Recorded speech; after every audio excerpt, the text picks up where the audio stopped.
समाजभान ही आता माध्यमांसाठी फार दूरची आणि खूप लांबची गोष्ट झालेली आहे. आता विश्वसनीयता का गमवायला लागली माध्यमांनी?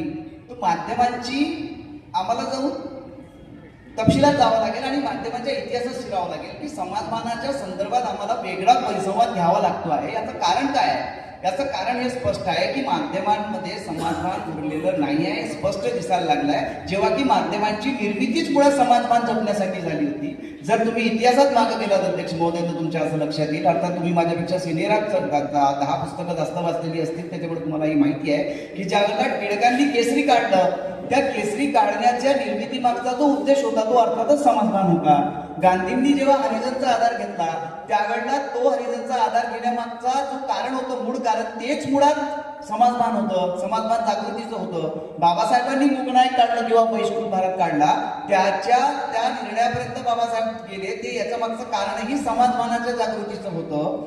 आणि आगरकरांनी जेव्हा सुधारक काढला टिळकांपासून वेगळं होऊन, तेव्हा त्यांचाही उद्देश मुळात समाजभानाच्या जागृतीचाच होता ना. म्हणजे माध्यमांची समाजभान उरलाय की नाही उरलाय याच्यावर चर्चा करण्यापेक्षा माध्यमांची निर्मिती मुळात समाजभान निर्मितीच्यासाठी झाली होती. आणि त्यापासून आतापर्यंत जी काही माध्यमं बदलत आली त्यात कशी विसंगती निर्माण झाली आहे यावर जर आम्ही बोलायला गेलो तर आम्हाला अतिशय ठळकपणे लक्षात येईल की 2014चा जेव्हा नव्याने देश स्वातंत्र्य झाला असं लोक सांगतात, जेव्हा नवीन स्वातंत्र्य मिळालं म्हणजे गांधी, नेहरू, पटेल वगैरे हे सगळा इतिहास बाजूला ठेवला आणि 2014ला आमचा भारत नव्याने स्वातंत्र्य झाला असं ज्या लोकांचा दावा आहे, त्या लोकांच्या स्वातंत्र्याच्या प्राप्तीपासून जर आम्ही विचार करायला गेलो तर माध्यम त्या आधीपर्यंत आपली भूमिका अतिशय चोखपणे बजावत होते असा माझं व्यक्तिगत मत आहे.